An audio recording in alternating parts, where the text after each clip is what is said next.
哎呀，你吓死人呐！我想，我猜出你那个谭台兄是谁了。是谁啊？是一个了不得的人物啊！嘿，什么了不得的人物啊？还没我见识多呢。海关道来抓人，你知道吧？我知道啊，抓什么假太监嘛？他们从我们家门口抓走了一个真太监。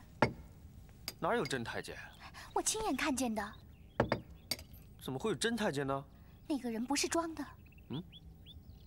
我一直觉得有不对劲的地方，现在全明白了。你明白什么？什么人身边会有真太监？还用说吗？当然是。我想你认识的那位谭台兄是皇上。啊！就他那副德行。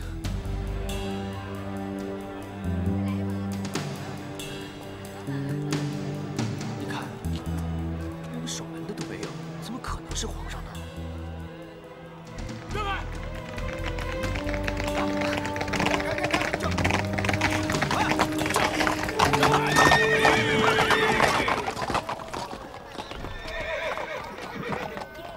请稍后，我去回禀。肃清周边，不得惊驾。是。肃清周边，不得惊驾。你看见了吗？哎，喂，你怎么了？你傻了啊你？哎，你去哪儿啊？我爹还不知道。我看全天下呀，就你不知道。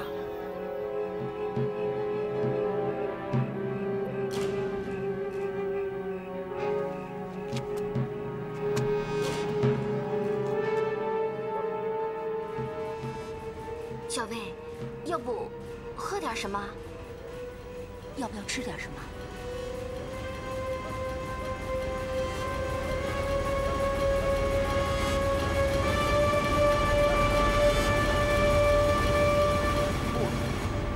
我能有什么办法呀？他这病是让皇上下出来的。人家皇上那是龙命，要多硬有多硬。他吐一口气啊，半边天都给他烧红了。他敢跟皇上一天到晚勾肩搭背，能不犯冲吗？谁知道他是皇上啊？脑门上还没写字儿。那也不一定吧，可能早就有人知道了。谁呀？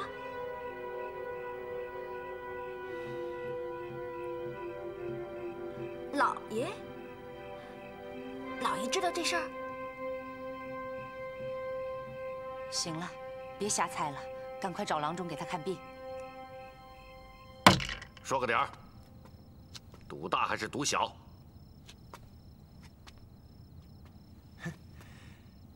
姐夫，赌什么呢？赌皇上下一步该怎么做？他现在手里攥着那本账，这4省36道的官员全都来了。赌大就是全抓，一个不留，有一个就抓一个。哼，那要是赌小的话，就是法不责众，睁一只眼闭一只眼。好，我就赌小。来呀，大！姐夫，您当年可是靠着吃过饭，想要他大，他肯定小不了。可惜您碰到的是当今圣上。哎呀，你干什么呀？你倒是玩的还挺高兴的。啊？老实告诉我，你是不是早就知道那就是皇上？不是，你又想起什么来了？你想让皇上上套，就拿我孙子当骰子，是不是？那是他碰巧赶上了。我就不信，世上有那么巧的事。哎呀，我说娘啊，您就别添乱了。我好不容易啊，才把一盆浑水给泼出去了，就把自己儿子也一块泼出去了。我可告诉你啊，你就这么一个儿子。小薇到底怎么了？你去看看吧，人都变傻了。什么？老爷，副中堂到府。啊！哎呀，你们就会闹，闹到头把夜猫子也招来了。站着干什么？走！哦。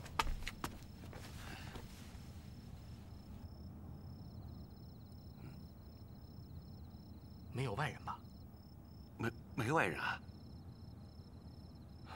右介，有件事不太妙啊。哦。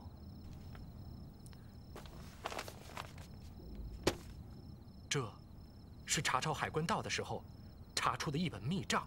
啊，海关道所行贿赂，一笔一笔，都记在上面。哎，那好啊，就按这上面的名字，一个一个的抓。抓啊！你看看这个，也有你呀。嗯，一座园子，100两，这是多大的贿赂啊！我那是……哎，我知道，你那是以李总管的名义，对不对？嗯。身为专办钦差，不用真实姓名，冒充李总管收受贿赂，那麻烦就更大了。哎呀，我是想啊，在交差的时候，连这座园子一起交上去。你不是已经见过皇上了吗？那还不算交差了吗？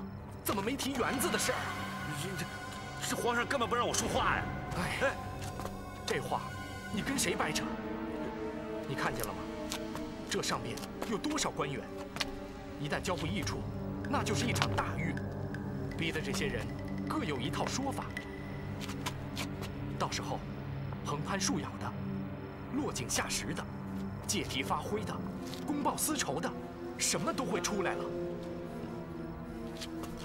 不管因为什么，你的名字也在这上面。你是查检海关道的专办钦差，冒充一个太监，卖人家一个园子，让人家咬伤，你恐怕长一身的舌头，你也说不清啊。有介，啊，您接着说，我听着呢。我当然相信你，我知道你李佑介不是那种人，可是防人之口，甚于防川呐。即便是我这个中堂，到时候怕也不好调停啊。中堂想得周到。哎，要您说这难题要怎么了才好呢？我看最好的办法，还是以攻为守，先发制人吧。我这也是替你着想，这本密账交给你，从你手上送上去，就不会再有人怀疑你了。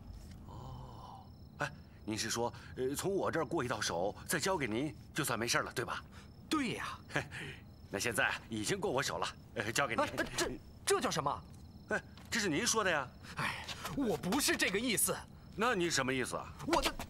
我的意思是，要过一下你的手。哎，过我的手啦？不是你的手，不是这，我是说，他说是谁说呀？哎呀，你就别管谁说的了，就是说，不能光过一下你的手。哎。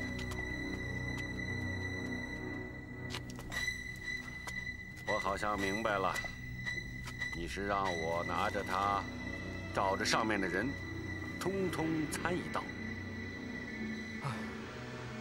我总算让你明白了。中堂，我看你还是拿回去吧。这上面有100-200人，不是都要治罪吗？那就治，狠狠的治。该交布一处就交布一处，一个都别饶。让天下人都知道，老百姓交租子、缴税养活的这帮狗官，都是一些什么样的德行。就算是轮到了我，你也别手软，该杀该剐，我陪着他们，行不行？我想当一回好人都不成吗？中堂，您一向都是好人，就别在乎这一回半回的了。李卫，我还是中堂。这东西说给你就给你了。哼！哎！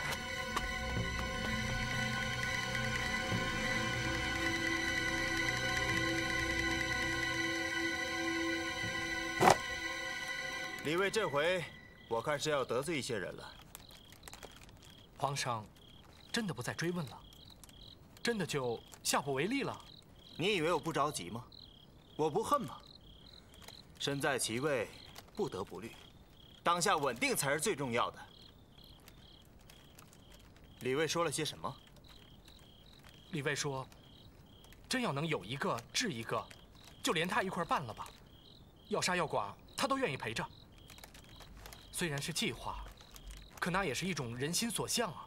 哼，100-200人要是都拿下来，半个江南的官场就都成了贪官污吏了。这朝廷的脸面也不好看。弄不好，还会人言鼎沸，物议腾腾。一旦动摇了社稷根基，那就更不好收拾了。慢慢来吧，就让李卫当一回恶人，敲山震虎，以儆效尤。皇上虑的是。说话又要开科取士了，到时候好好物色些新人，慢慢替换吧。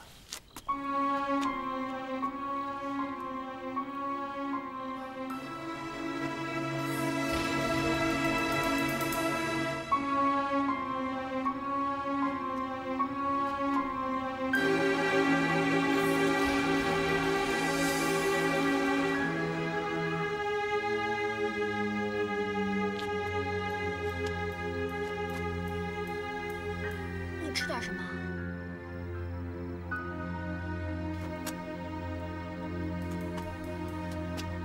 老爷，您喝点什么？您继续，继续。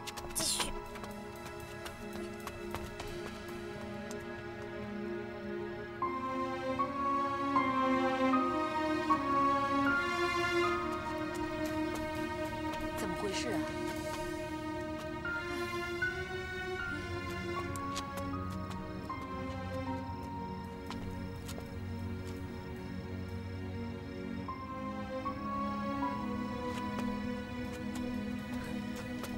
好嘛，傻了一个还不够，又添一个。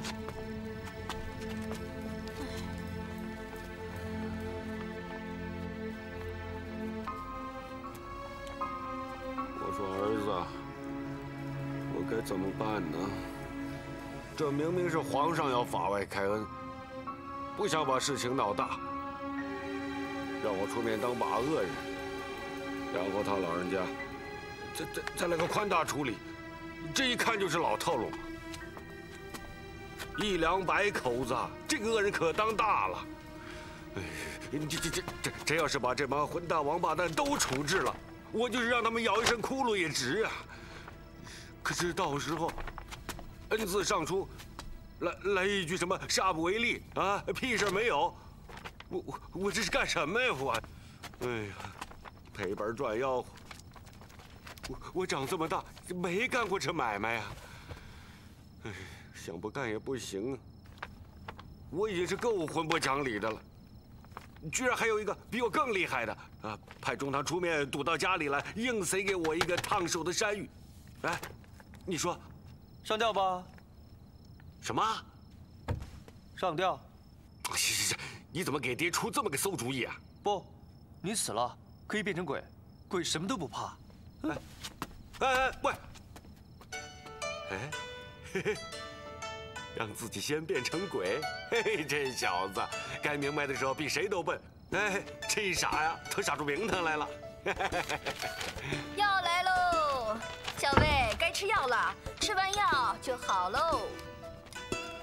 哎，老爷，小魏呢？该吃药了。别吃药，就这么傻着挺好。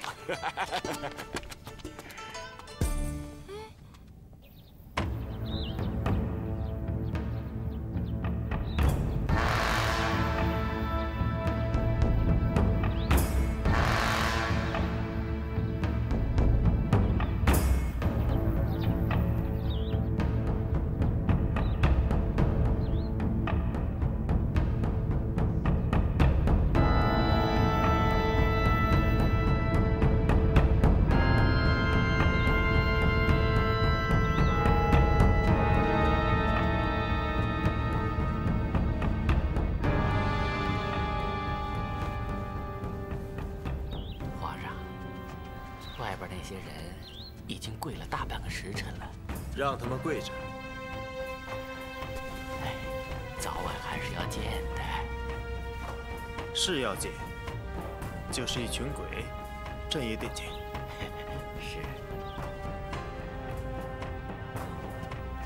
皇上，李卫到了。带折子了吗？他说带来了。好，升座吧。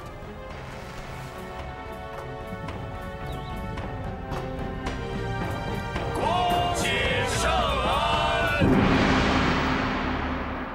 朕今年捐免了全国赋税，这次出来，只是想观观民风民情，本没想惊动过多。可是到了以后，正好赶上了一桩大案子，巡检使李卫查封海关道，一个小小的道台衙门，居然如此兴风作浪，实在是令朕惊诧莫名。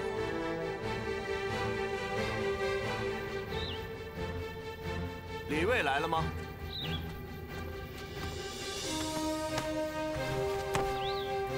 臣在。这件案子牵连的大吗？大。你拿到什么真凭实据了吗？臣拿到了。那你就据实参奏吧。这。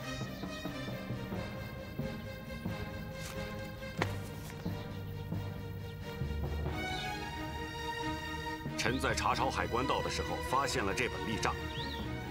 这上边记下了海关道这么些年所行的贿赂，包括受贿人的名字和账目。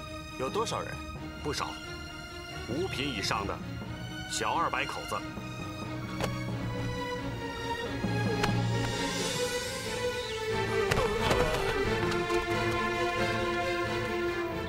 这些人都在你参合之列吗？皇上是想问臣要参多少人？军前直奏，不必也会。起来吧。这。臣只参1个。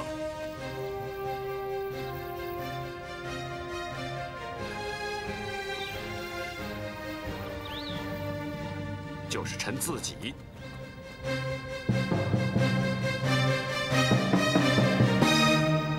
臣本来想有1个参1个的，可是当臣翻看密账的时候，忽然发现，在最后1页记了臣的一笔账。皇上要不要过目啊？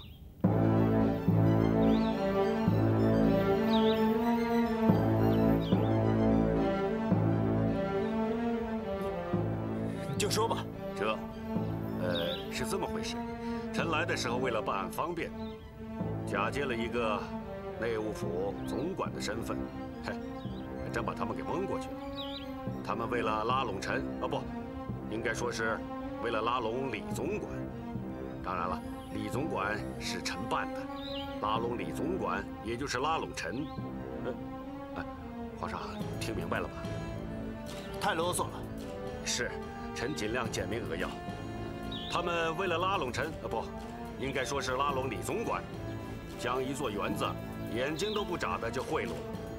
为了掩人耳目，还收了臣100两银子，算是卖。而实际上，这座园子的价码在100万两以上。据臣所查，这种以卖为名实行贿赂，是他们惯用的手段。臣身为亲命巡检使，也上了他们的这本账，实在是奇耻大辱，罪不能饶啊！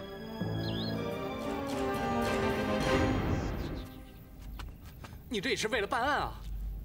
办案是不假，可是当官受贿，有哪个是明来明去的？有哪个不是明公暗私，桌子底下做交易啊？不信，您照着这上边的名字问问，都能给您说出个冠冕堂皇的理由来。他给了，臣收了，那就别想跑。那就跟这上面所有的人一样，就是贪赃枉法，就是鱼肉百姓，那就是明目张胆，那就是罪该万死。哼，拉出一个宰一个，保准没有冤枉的。难道你李卫就不怕死吗？回皇上，那分怎么说？看是问事还是问心？要是问事，臣有办案的由头。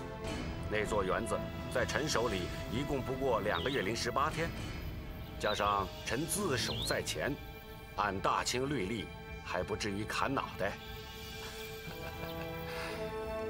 皇上，这受贿舒服啊，身不动绑不摇，好处就来了。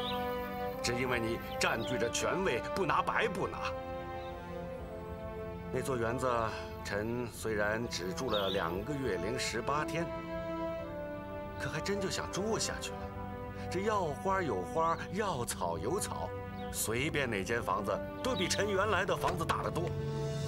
说不想要，那才是假的呢。所以臣要先参自己，请皇上先治臣的罪，杀一儆百也好，有一个杀一个更好。皇上千万别手软。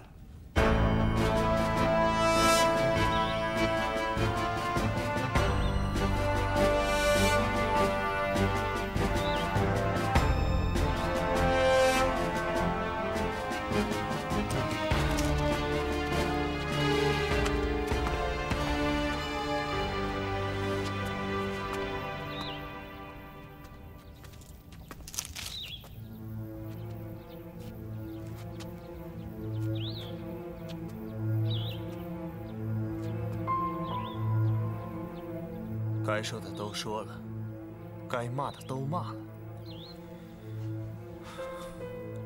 滴水不漏。他可是拿自己开刀啊！你糊涂，他这是万无一失。他已经猜透了朕的心思，不准备往山里追究，所以他才使劲往狠了说。因为他知道，要治他的罪。 就不能饶了那些人。要是既往不咎，也不能光揪他一个。臣这脑子跟不上他。他算是把这关做透了。那怎么办？怎么办？还能怎么办？你出去传旨吧。这。 有旨意，奉旨。此案的罪魁，乃出于海关道，现已正法。尔等值守江南，于分内之事，尚属勤勉。市井繁荣，疏赋充足，为我大清盛世之一柱。李卫交来海关道的密账一事，朕早已知情。 朕已叫内务府开一账户，尔等将所收海关道的贿赂自行清点、自行交纳，朕将不再过问，尔等凭良心就是。这本密账着即销毁，钦此。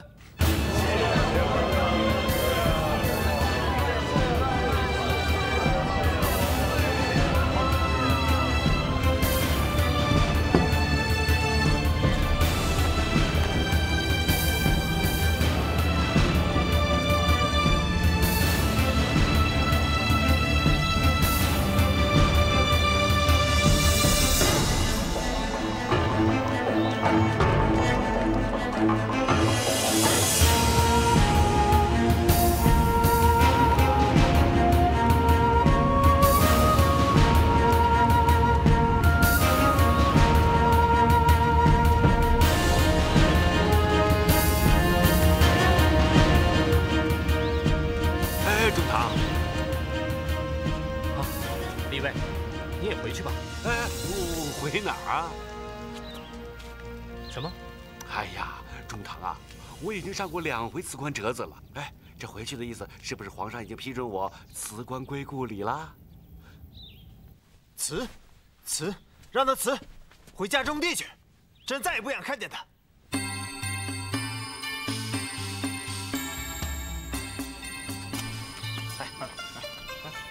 拿过去，哎。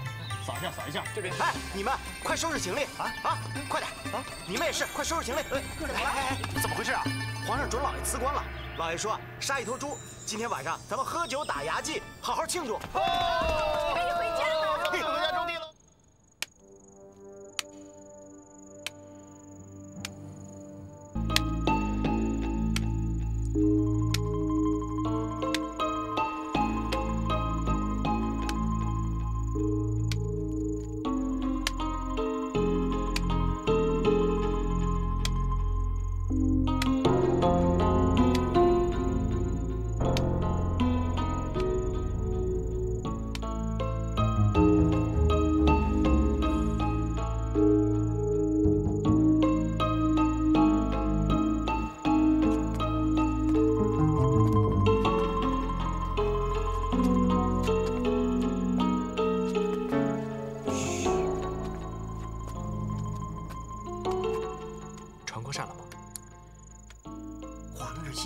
家呀。傅恒，臣在，出去走走。臣去安排。不用惊动了。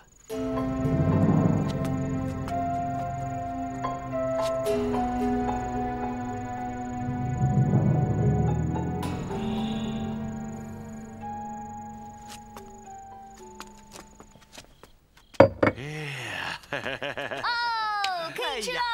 等，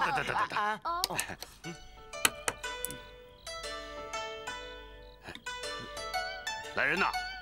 臣在。此案关系重大，你们谁愿意去办一下？臣愿意去，臣愿意去。李卫呢？李卫说了，他现在啊是无官一身轻了。他真的什么都不想干了吗？回皇上，李卫说了，有我们这些猪头在，他以后啊就什么都不用管了。来，干杯！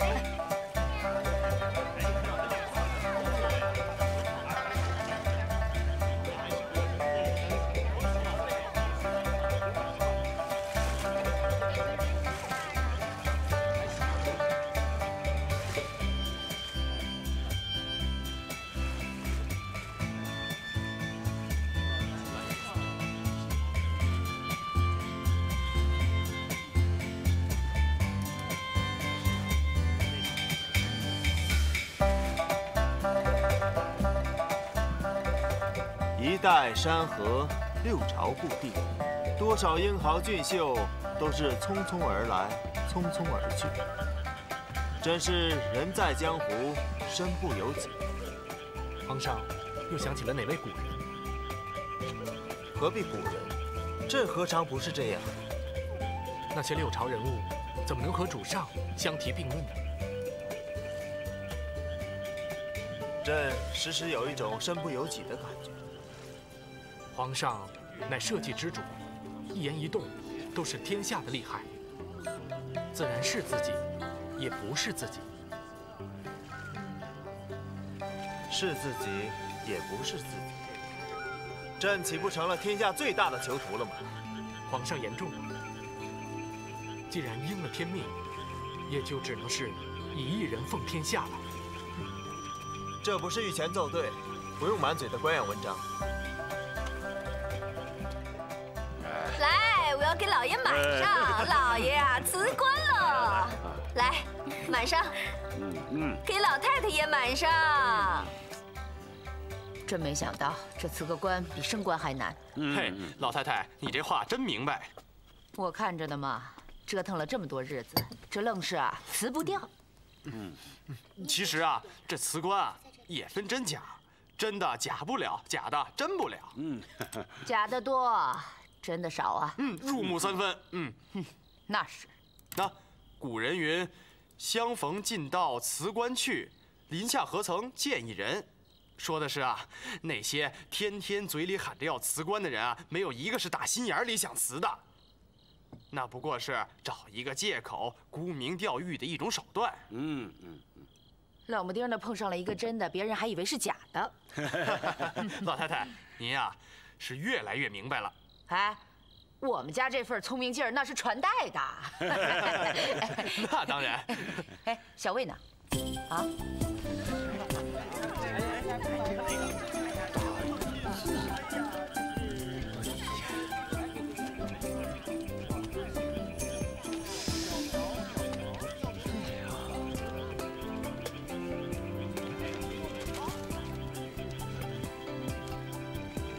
圣祖临朝60年，如果天甲乙寿到了60年的时候，即便是无灾无病，朕也会自己退下来。瞧主子说的，主子又不是李卫，怎么能自己退下来呢？别再跟我提李卫那个老滑头。是，奴才多嘴。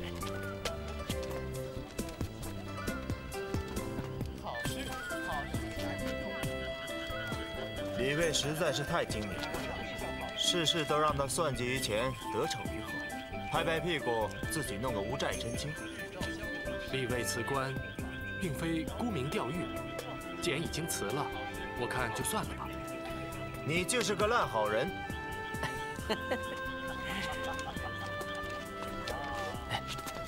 主子，你看。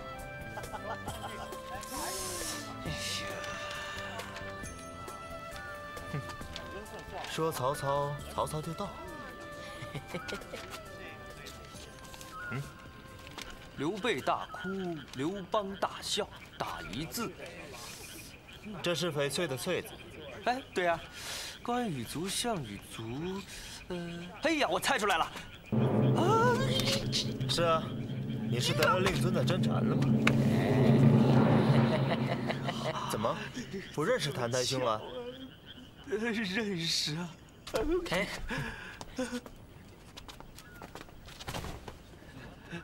坐吧，还和以前一样吗？什么？哎，你说什么？怎么可能和以前一样嘛？你也身不由己了？不是，只是腿有点软。哎，扶他坐下。这，来。你几次救驾还是有功的，这还真的忘了赏赏你。不，我那是误打误闯，一时哥们义气。你要是真的知道我是谁，那就成了邀功邀赏，反而就不值钱了。你想要什么赏赐？不，想当官吗？不想。看见没有，果然得了真传。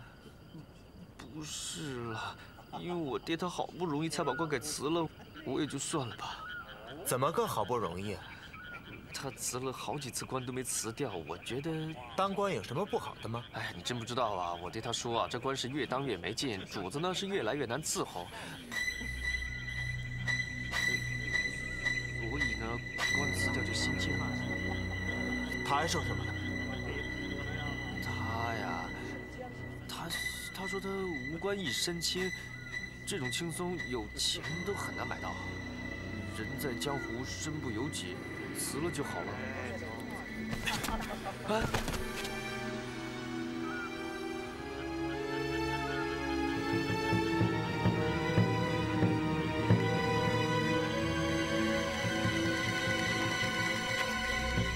为了朕，你几次挺身而出，不管你知不知道朕是谁，毕竟是忠勇可嘉。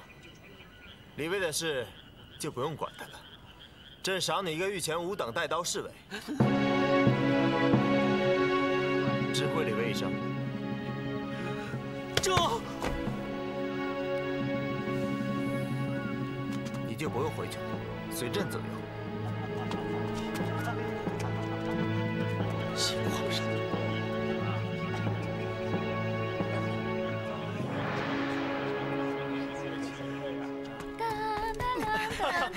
老爷，大喜啊！少爷救驾有功，被封了御前5等带刀侍卫，人已经留驻行在了。王总管还说啊，今儿个只是先来知会一声，什么时候必见谢恩，再听旨意。什么？刘宝啊，你说封了个什么？哎，老太太，御前侍卫，几品啊？5等啊。5等，上来就5等啊！哎呀，还带着刀呢。这小子连刀把都没摸过，还带刀。嗨，老太太，那就是个恩典。小子有福气。哎呀，太好了，太好了，太好了！少爷这可是一步登天，一步登天呐！哎，老太太，真是太好了。老爷，再添点酒吧。姐夫，好事，天大的好事！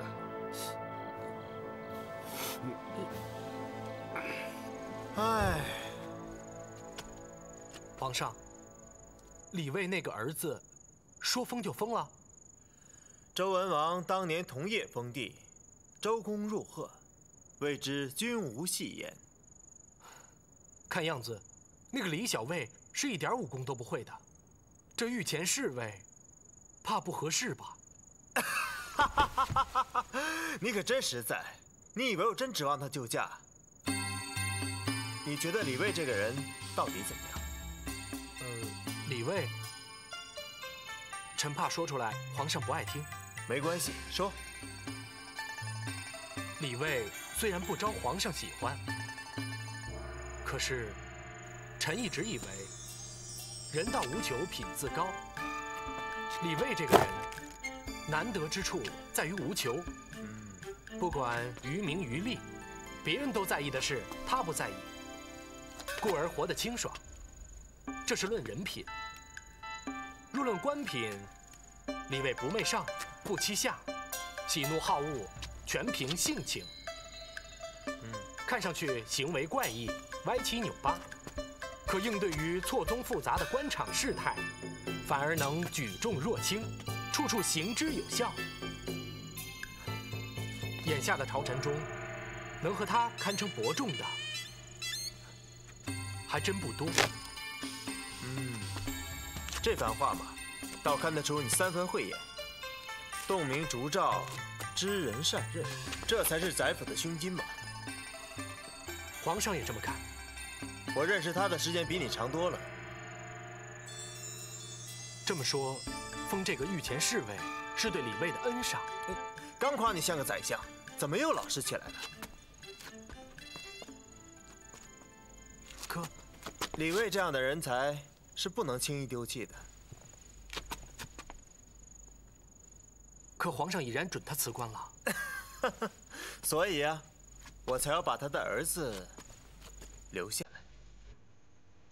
明白了吗？臣还是不太明白。放过风筝没有？风筝不管飞多远，只要有根线攥在手里，就好办，就可以随收随放。哦，臣明白了。说说看。这就是皇上所说的“人在江湖，身不由己”。有长进。看明白了吗？这平白无故的赏一个5等侍卫，不像是恩典。我们这位主子啊，精明透顶，绝对不会干赔本的买卖。我看，这倒像是放一笔印子钱，到时候，哎，姐夫，到时候你可都得连本带利的还给皇上啊！这是好听的，说白了，他这是扣一人质，既准我辞官，又要把我攥在手里。好一个帝王心术！年纪轻轻的，门道不少啊。哎，姐夫，咱有什么应对吗？君无戏言呐，封也就封了，有什么应对的？我们老太太不是一直想让小卫奔个前程吗？送上门来了，就当是好事吧。这事儿啊，我们心里明白就算了。不管对皇上还是对老太太，都要装聋卖傻。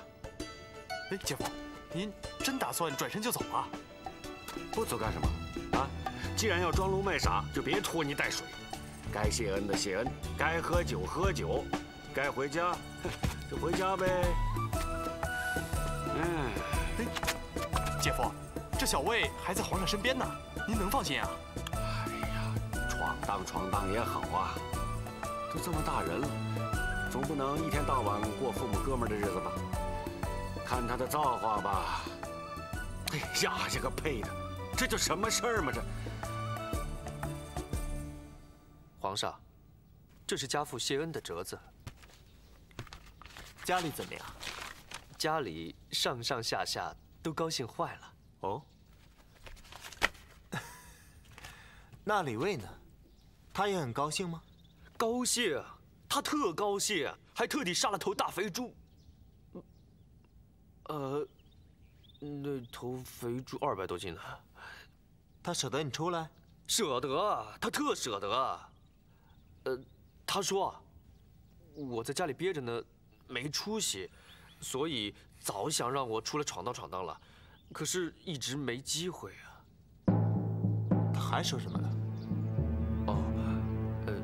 家父，他说他自己老了，不顶用了，所以，家父希望我好好的当差，可以尽心尽力的伺候皇上。好了，下去吧。皇上没别的吩咐了吗？没有。好好想想怎么尽心尽力吧。这。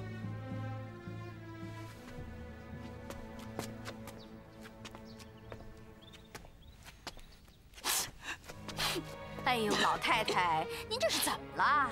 这昨天还喝酒吃肉，高高兴兴的呢，今天这是怎么了？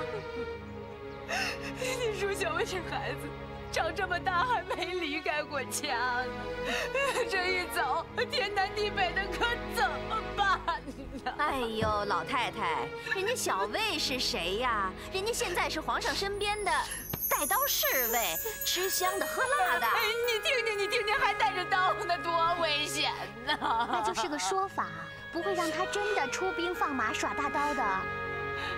你就不着急呀？着什么急呀？我觉得您很快和小魏就会见上面了。怎么？有好多事情啊，您不能太实心眼了。这些君君臣臣的，心里想的和嘴上说的他不一样。说是赏小魏个功名，其实他们心里啊早就另有打算了。那不会害了我孙子吧？我看皇上在意的还是咱们家老爷，只要老爷没事啊，小魏就没事了。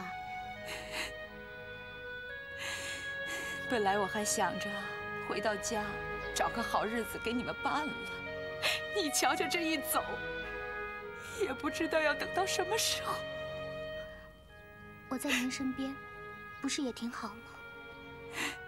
哎，对了，听说紫禁城里的宫女儿是一个比一个水灵漂亮，别再把小魏给勾搭跑了。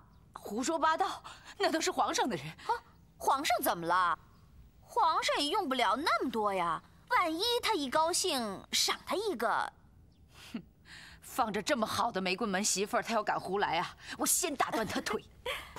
老太太，我是担心没人管着他，别再跟皇上学坏了。再胡说，我撕你嘴！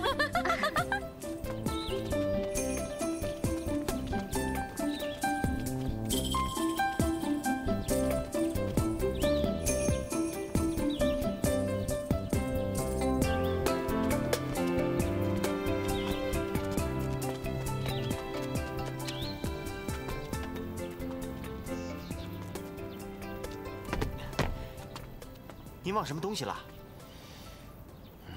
还是有什么放心不下的？发魂当不了死，走一步是一步吧。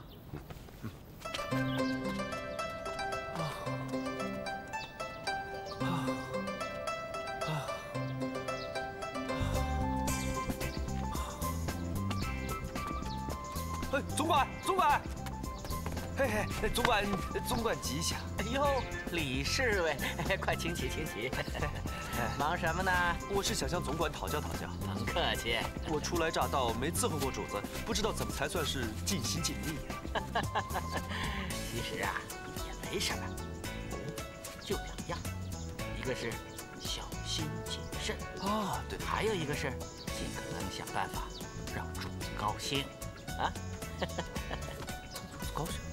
哎，喂，总管，那到底怎么做才能让主子高兴呢？那就要看你的本事了。